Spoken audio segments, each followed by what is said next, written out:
morning. It is September 11th. Just remember it's September 11th. I don't care what political party you were on. I don't care what side you were on. George Bush, I think, did a great job of uniting the country back then. My brother worked in New York. He saw the towers come down. I had a bunch of friends who passed away during that time. Being from New Jersey, I think everybody had that. Cranberry, New Jersey is where that guy Todd, who took the plane down in Pennsylvania, where he said, let's roll. That's where he's from. There's a memorial there. So peace and love to everybody. And let's hope that never happens again. But just to tell you my schedule, I will be out tomorrow, Thursday, Friday, and Monday. I am going up for my parents' anniversary, so there will be no podcast. If there is, it's probably just going to be me talking. So if you enjoy my voice, maybe I'll get on and talk for 5-10 minutes. There's not going to be a video because I'm not bringing my computer. I am bringing my iPad Pro, my iPhone. So I can do a podcast, but it's probably not of the quality that you're used to. So if you want to take the days off, go and do your elevator pitch. Today, we're going to be talking about CPI, which came in perfectly fine. We'll talk about the debate, which I didn't watch, just perfectly honest with you, how the VIX wants to be at 20. We'll talk about good economy versus bad economy. What's the best things? And Stephanie Link had a great quote this morning. We will talk about portfolio building. And how to get in there, because I get way too many questions from people. Nvidia is 60% of my portfolio, and I just bought it at the end of August, and I'm down. What do I do? We'll talk about that type of stuff. There is an AI post that I put on Twitter with 10 prompts that you can use to manage your portfolio. It's a great, great post. We'll go over some of the financials, Ally Bank. We'll go over GameStop earnings and then social and then some of the requests. So let's look. Where did the Qs end up? Well, we bounced right off that 450. And if you haven't been here or this is a podcast, I show this almost daily where I said, hey, 450, it was the old resistance. And old resistance turns into new support. You can see how clear that resistance line is back here in March. It didn't want to get over it. All of a sudden it did. Then it broke down for one day, May 31st, and we were off to the races to 500 on the Qs. Okay? We have used that as support. It has broken down, but it hasn't completely broken down through it. Yes, you could try and say that, the start of this gap at 432 was the absolute because we had that Japan unwind trade. But in reality, that 450 has been a good level to take a look at. Where are we now? The MACD on the 4-hour looks like it's crossing up. The RSI is down at 44. Okay, you go and take a look at a weekly, and we're still not down to the oscillator on the RSI. You're still holding on to that 450, which used to be the resistance. Okay, if you're looking for ultimate support, it's that high value area. It is 400, 406, 405, somewhere in that neighborhood. If you're looking for the all-time highs, it's 500. So I think you trade between this 450 and 500. Am I calling this as, oh my God, we've got to get back in? No, the algorithm doesn't have you in yet. It most likely will have you in while I'm in New Jersey tomorrow or Friday, just depending on how things go. CPI came in. Everything on inflation is fine. 0.2% month over month in August, as expected. Now here's the problem. This is a Seeking Alpha analyst, Damir Takic. The 3-month streak of good inflation data is broken with core CPI rising by 0.3% in August, as shelter spikes by 0.5. Okay, this puts the Fed in a difficult situation, and the September cut might not be warranted at all given the totality of data, which is not good news for the stock market. On a year-over-year basis, core CPI advanced 3.2% in line with the consensus. Now, Jerome Powell has said, hey, that will slowly get down to 2%. He's in charge of the Fed. The Fed isn't political. Powell is a Trump appointee. Sure, there's other input, but Powell has the final say. And he said he's cutting.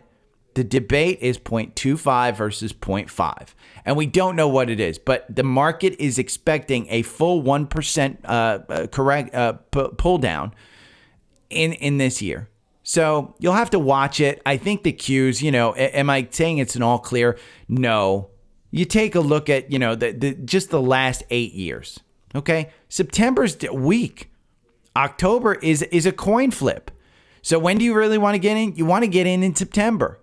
And we're at September 11th right now. So we're almost halfway through. Might be time to get in if you haven't gotten in. Again, if you're sitting out on this, remember we talked about this for a while. Time in the market beats timing the market.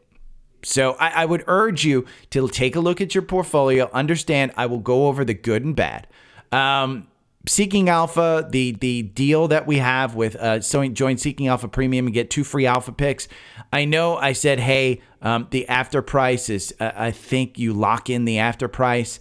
It says whatever it is. Current list price is $239. That's the auto renewal at the current list price. So if you get it before October 1st, you lock in the current annual list price at $239. My apologies. I think I mistyped it yesterday in the newsletter, but the disclaimer does say you lock in. Now, if you sign up after, even though you get the discount after October 1st, the renewal price will go up to $299.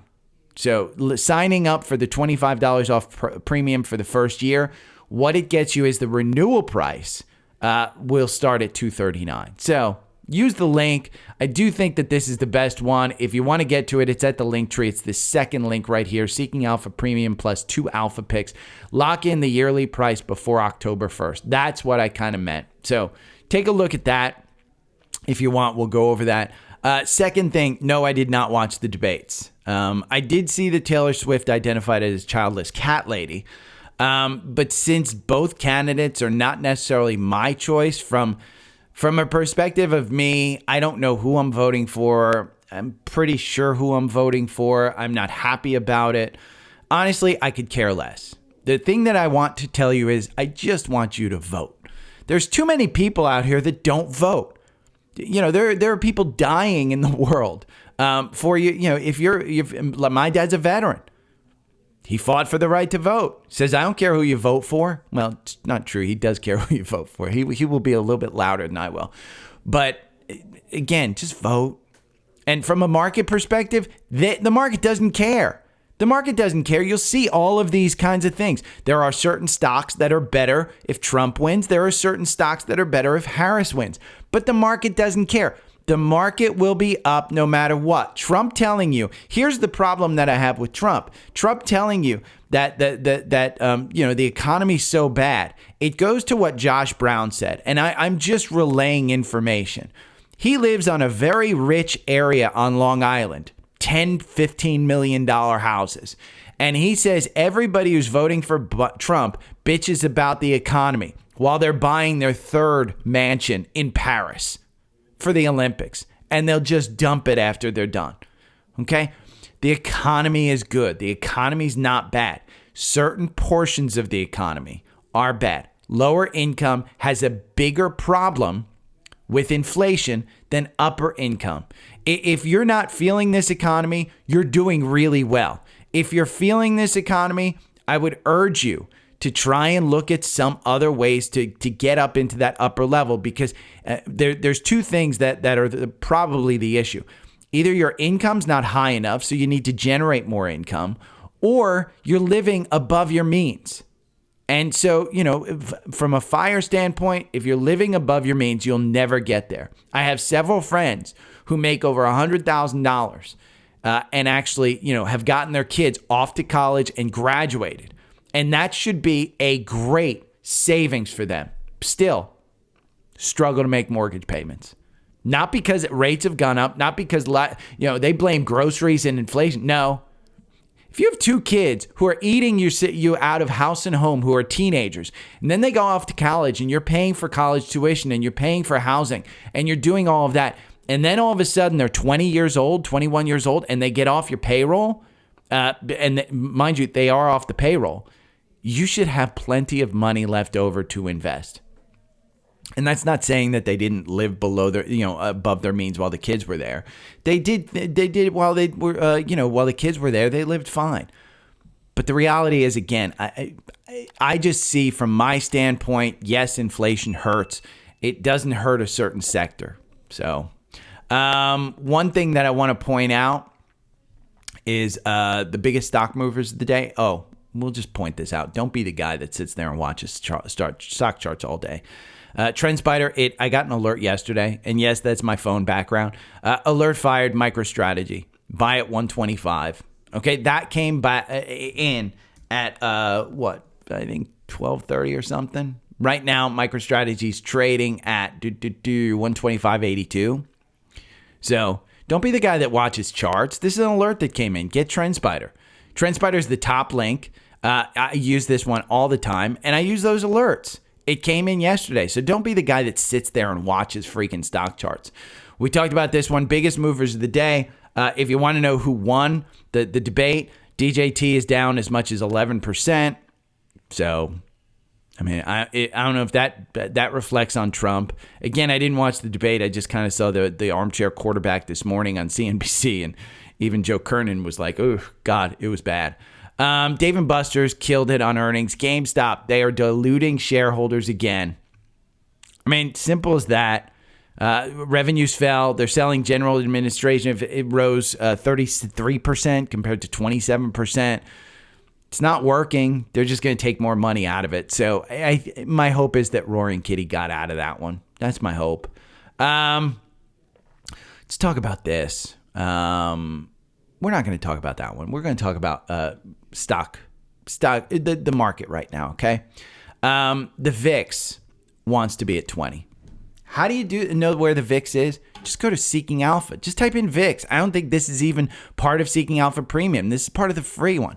It wants to be at 20. It's down 4% today, which means stocks are going to be up. You're probably going to have a good day. When you look at this chart, it wants to be at 20. That's where it wants to be. That line right there is 20. It wants to be at 20. Right now it's at 18. Expect it to be at 20 between now and the end of the month. So you're going to have some down days between now and the end of the month. It wants to be at 20. There are great debates on both sides as to whether we're going to see it up in September and then a good October, or whether we're going to see something flat in September and then we see more October lows, okay? Good side, we got a good economy. Good side, we've got rate cuts coming. Good side, we've got an AI and GLP-1 economy. Bank of America yesterday, Brian Moynihan talked about the strength of their customers. Morgan Stanley talked about an acceleration of mergers and acquisitions. Nvidia is down 20% from its highs. Again, bear market territory. Is that a good thing because you're getting it at a discount, or is that a bad thing because Nvidia was too high? Hasn't pulled back enough yet. Wants to get back below 100. Too farly owned. Buffett just went to crazy amounts of cash. JP Morgan yesterday was down $11 in a day after Jamie Dimon warned about interest after income. Oil is at 67. Can't seem to get above 70. So, and we have seasonality. You know, we talked about how bad seasonally it is. The best quote from Stephanie Link this morning is, I worry when I don't worry, because that means you're complacent. So during this time, you know, again, Warren Buffett talks about it, how he said, be greedy when others are fearful. Be fearful when others are greedy. He took the opportunity when others were greedy and he sold and raised a bunch of cash, and he's still raising a bunch of cash. Does he think people are being greedy now? I don't know. But her point was, Stephanie Link, when she said this, she said, Nvidia was up 150% into this print. Yes, into this earnings, it was up 150% year over year. JP Morgan was the same thing.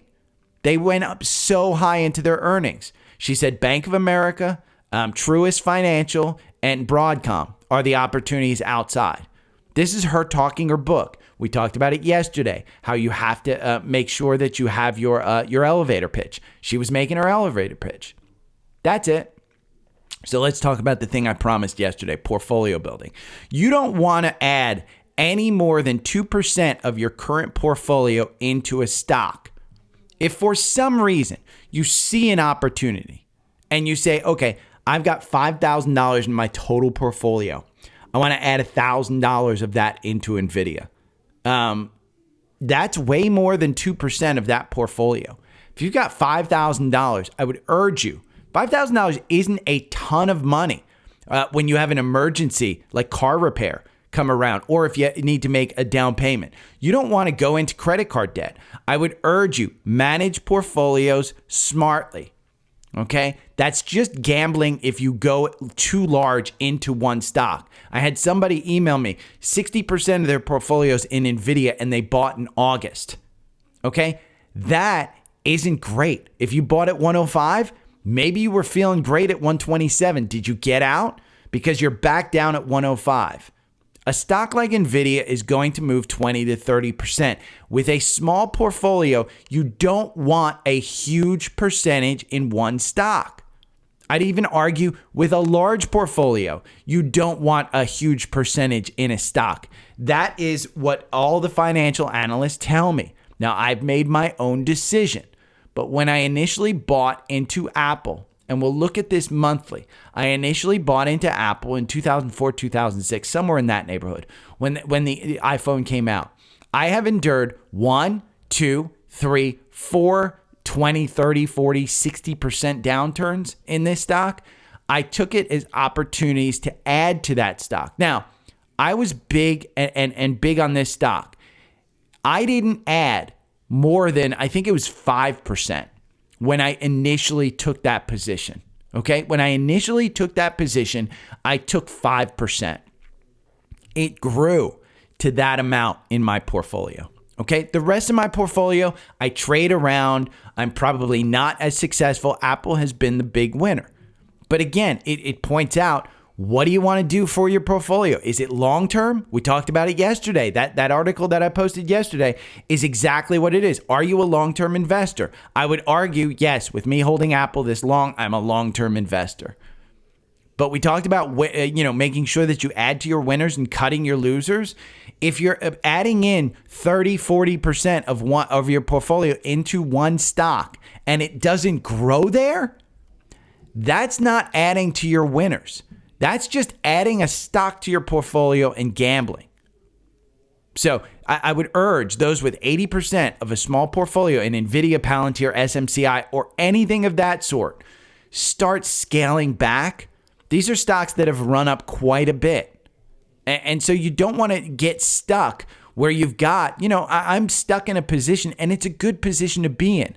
But yes, I'm stuck in a position where I have 7 figures of a stock where if I go and sell it, 50% of that is going to be into taxes. Okay? You got to be smart about it. I didn't do it smart. I've never said that I was smart about this stuff. I just kind of got lucky on this one, and it has been my savings account for a very long time. Again, MacBook Pro, iPad Pro, Apple Watch, iPhone, AirPods, all of the stuff that I bought. And yes, I'm upgrading.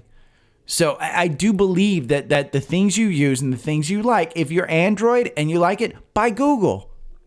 But again, make sure it grows to that position in your portfolio.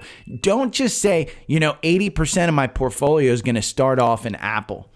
That's just, that's kind of ridiculous because you're not treating your money kindly. You need to make sure that your money is in a place that it'll grow. Where will it grow? VOO. Where will it grow? QQQ.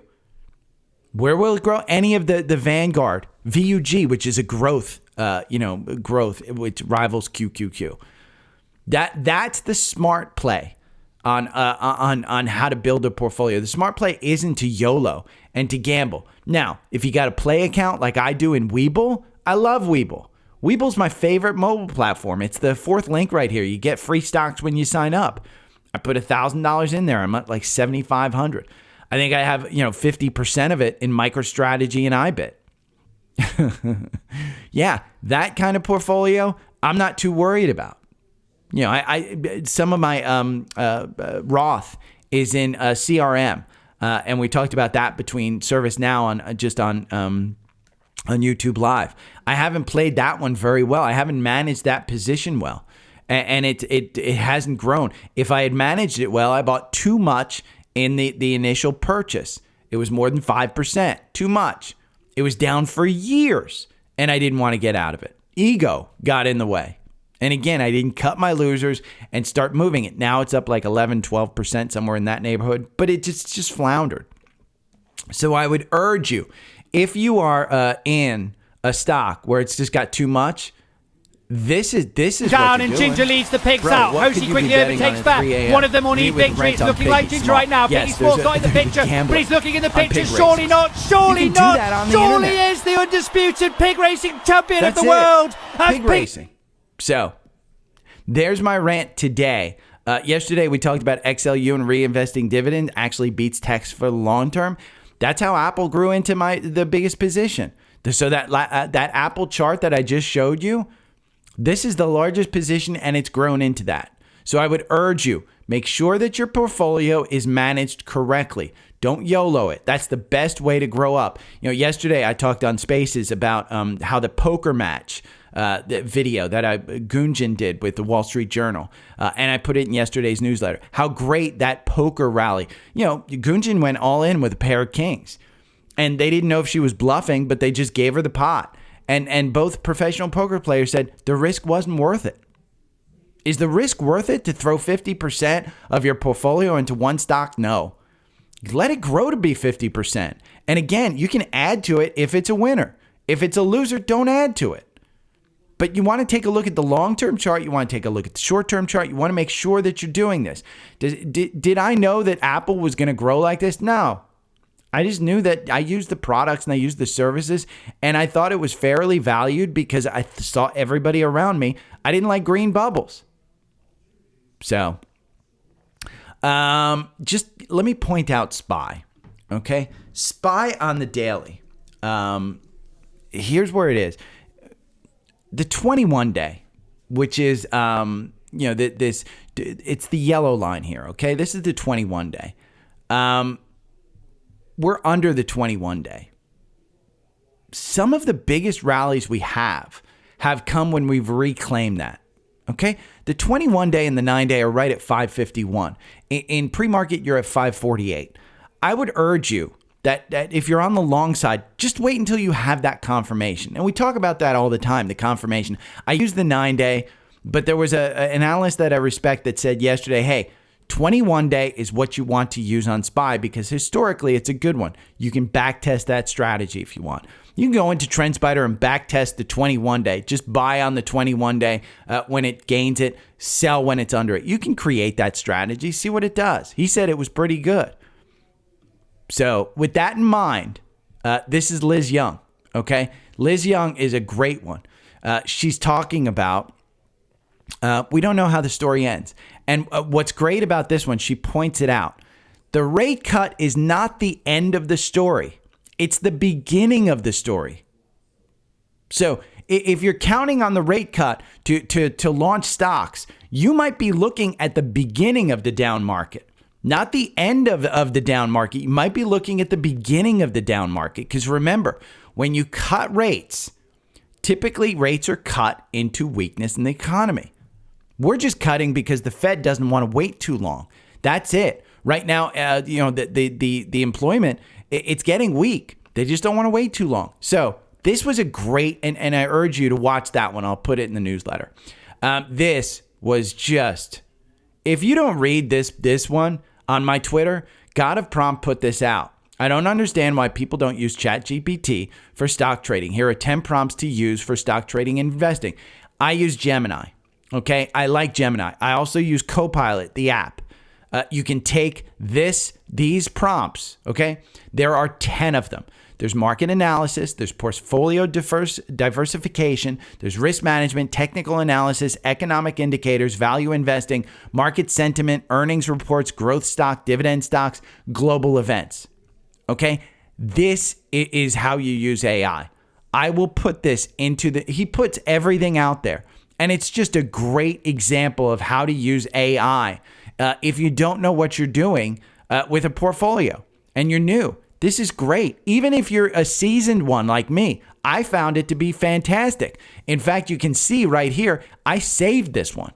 And the reason I saved it is I'm going to set it up, and monthly I'll probably put a bunch of these prompts in there. I will probably make them a little bit better and a little more tailored to me.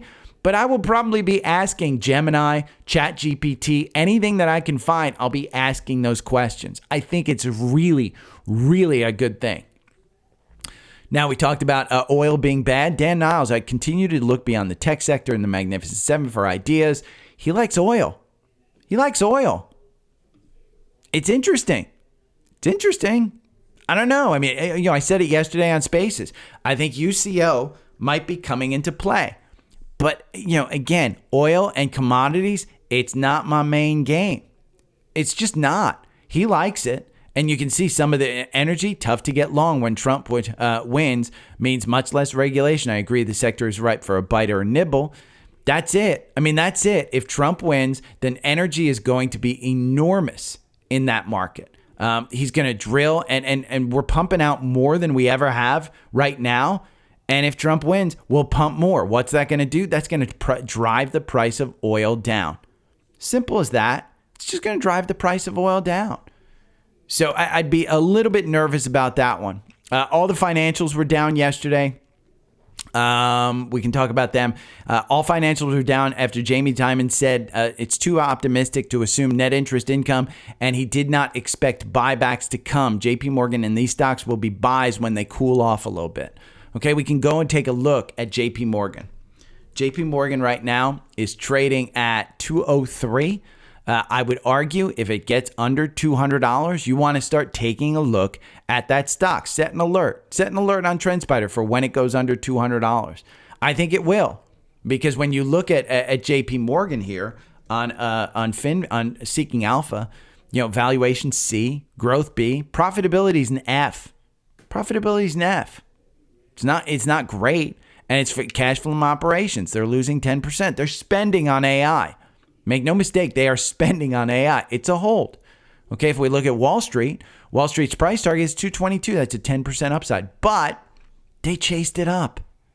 So I would argue that this one is it's again, the biggest financial stock in the XLF. And this is part of the reason the XLF is up so much. When you look at a weekly, the MACD is still too high. The RSI, 51. But I would argue long-term, you're probably going to be just fine anywhere between 200 and 220 if you're buying this for long-term. I don't like this one long-term, but in my mind, again, if you're buying the best of the breed, I bought Palo Alto instead of CrowdStrike because it was the best in breed. So I thought that one was good.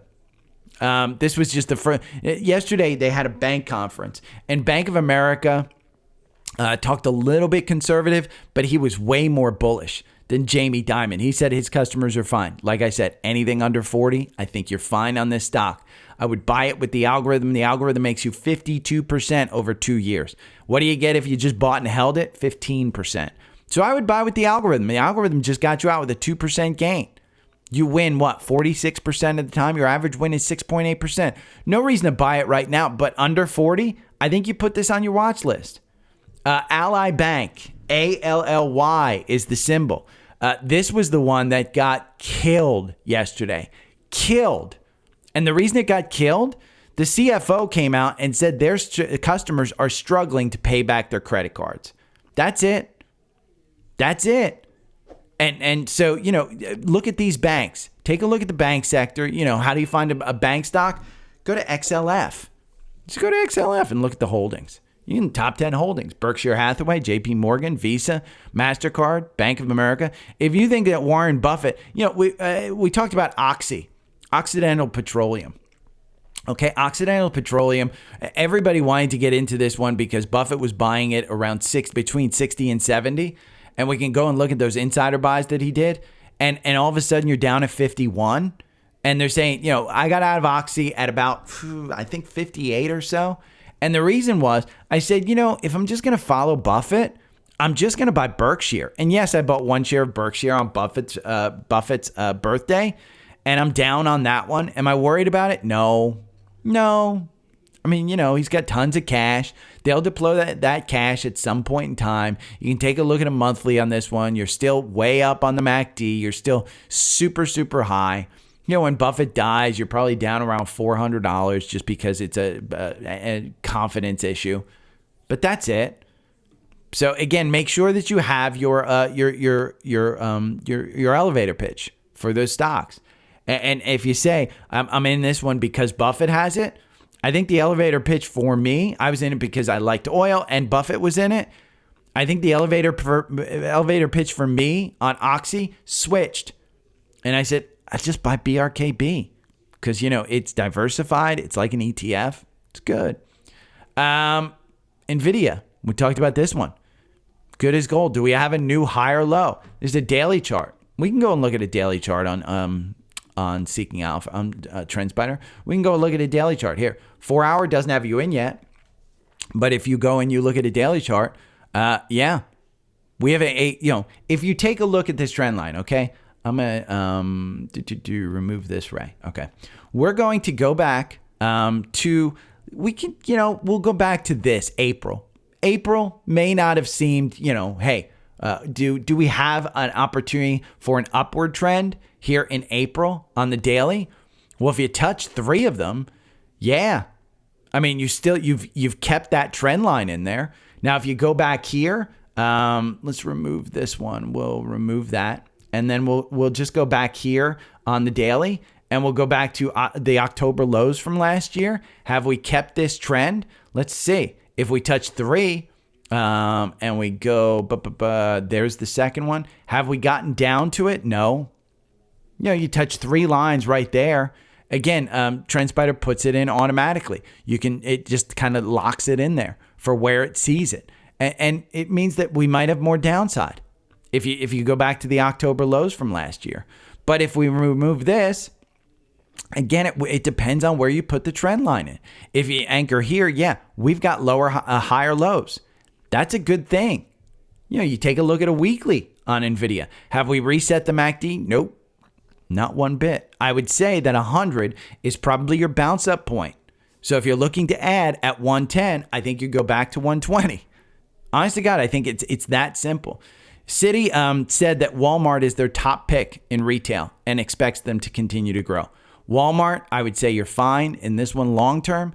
It does look a little bit expensive. It's not as expensive as Costco, but it is expensive. Understand, I think that Walmart with their delivery program, the PE is 33. Their PEG with the growth ratio is only 3. So it is expensive, but it's best in breed. And I think if we do get into a good economy, I think Walmart continues to grow. Is this going to grow 10% a year? Probably not. 1 year, you're up 42%. Okay, year to date, you're up 48% in this stock. They've just done really, really well. And you wouldn't think that Walmart was leading, but this is part of XLP, which is the consumer staples. Okay, XLP is the consumer staples. Look at how good this one's doing. Look at that chart. That's great. What are the holdings? It's Costco, it's Procter & Gamble, it's Walmart, it's Coke. We went over that one. So earnings, we talked about GameStop. GameStop's just diluting shareholders. If you're in GameStop, I'm sorry. There's just no hope.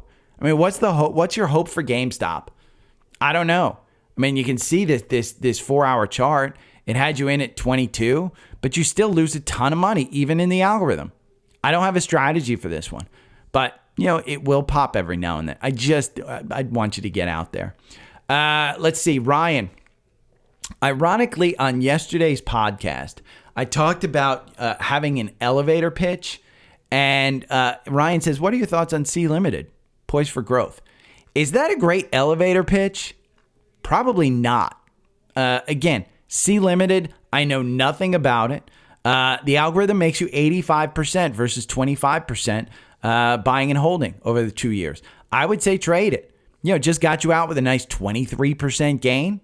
I would say trade it. The algorithm doesn't have you in. Probably will get you in the next couple of days. When you take a look at a weekly, where are we? That doesn't look like a huge growth company to me. That looks like a company that has been dying. Well, why is it dying? Let's go and look at some of the fundamentals. And if we look, it's a strong buy in the quant. The valuation is the only thing the quant says is bad. The PE is 115. Even the forward PE is 41. So this is communication service, interactive home entertainment. What's the number one? Bilibili. That's a Chinese stock. I probably wouldn't do that one. Hua. There's a lot of others. Is C Limited a Chinese stock? Let me see. Or is this Korean? Businesses, it garners Singapore. So Singapore. I'm not a huge fan of the foreign stocks, but Quant says it's a strong buy. Again, what's your elevator pitch? Is the elevator pitch that they're finally out of that doldrum? 5 years, you're up 149%. But that stock right there over 5 years, do you think the bottom's in? I mean, that might be the case. I don't know. Again, the 4-hour makes you a nice 85% over 2 years versus 25% buy and hold. You win, 36% of the time. So it's highly volatile. So if you're going to get into this one, you're going to have to deal with volatility, Ryan. I don't know anything about this. That's my elevator pitch is I'd trade it. I wouldn't own it. And the reason I'd trade it is because of that huge weekly. Do I want to time the bottom? No. 50 days moving positive. That's a good sign. Your top there, let's see what the Wall Street price target is. Let's see. There's 33 analysts. Good amount. $85. 10% upside. If we get a nice 10%, they've chased it down. So let's see, profitability. They're 42%. 42% gross profit margin when the sector's getting 51%. Valuation. We can look at the levered free cash flow. They don't have it listed. Levered free cash flow. There it is, 10%. That's pretty good because the sector's only growing at 7%. So again, I don't know it. I'm a little bit disappointed that your elevator pitch is poised on growth. Because who knows if it's growing? I don't know if it's growing. Maybe you do. And tell me why it's growing. So, scans, SMCI. We talked about this one yesterday, potentially getting a cross up. It got to cross up on the 4-hour, and you can see it right there at 410. Microsoft gets a cross up. Do you want to add these? I would argue that for long term, I think you add these when the algorithm says, hey, you're going to make money on them, because if you're interested in them, you can buy them. We talked about in the beginning, MicroStrategy got a cross up here at 125 and it gave me a buy. You're at 123 in pre-market. So, again, we're in a very kind of wishy-washy market. It's never going to feel comfortable. But if you're looking to add long-term, add long-term. One that, I wouldn't add long-term is GCT. I got questioned, I think, afterwards about GCT yesterday. I got out of this when I saw that, it was more likely to go to 18 than it was to 30 again because of weakness. When I got out, I think it was at 22 during this time. It just didn't seem to break the 9-day. And I said, okay, I'm done. Because I do think that 18 was a support level that I identified, and 25 was another a resistance level. It was an old support that turned into resistance. How did I find that? Well, I went to the weekly, and I just looked. Where's the 18 coming from? Look, that 1 week candle on September 11th from last year. It's where it was. So if you held this for a full year, you haven't made any money. If you held this for a full year, you haven't made a dime. And your MACD on the weekly is still weak. Doesn't look to be turning around on the weekly. So, but it does have a 4-hour algorithm cross up. Now the algorithm makes you 134% versus losing 9% over 2 years. Do you want to buy this one? I'd say no. I'd say don't be a fool. You win 36% of the time. Your average win is 39%. I don't think that this one right now with a 50-day negative, a 200-day negative, a 9-day negative, and it's 21-day. Even though the algorithms, it seems like it's a winner, I would still say you're in for more weakness. That's just a guess right there. But again, make sure you know exactly what you're doing there. Now, there's a couple of leveraged ETFs that kind of pose an interesting one. BABX, which is 2 times BABA. This is an interesting one. I mean, BABA's been beaten down. And if you want to play this one, 1705. Does it look like it? We're over the 200-day, 50 days moving positive, 200 days moving positive. Look at your moving averages. You can trade this one. I would trade this one on a tight time frame, not on a multi-day. On a Wednesday, you can probably hold it till Thursday or Friday, and then I'd get rid of it and maybe buy it again Monday. But and a bunch of Bitcoin and crypto. So again, I am off tomorrow through Monday. I'll be back on Tuesday. If you have any questions, everything's on the link tree. linktr.ee/dailystockpick. If you sign up for Trendspider, just sign up, then email me, and I'll send you the 4-hour algorithm. I'll send you everything. If you sign up for Alpha Picks or Alpha, Seeking Alpha, there's nothing to do. You just sign up there. Sign up for Webull. Throw some money in. That's my sports betting account. That's what I do. The Daily Stock Pick newsletter, it is free during the week. And I will most likely have some newsletters while I'm there. I'm going to work on some paid stuff as well. So you'll definitely have some paid newsletters while I'm up in New Jersey. I can publish those with the iPad. I can do those while I'm traveling. But yeah, so if you have any questions, hit me up. Okay. Every morning I wake up to the sound of the trading bell. My heart starts to pound. Daily stock pick trading podcast in my ears, guiding me through my hopes and fears. Tune in daily, don't miss a single show. Sign up for the newsletter, let us help you grow. Taking risks, making moves, seeking success. Together we'll conquer, no room for any less. Every morning I wake up to the sound of the trading bell. My heart starts to pound. Daily stock pick trading podcast in my ears, guiding me through my hopes and fears.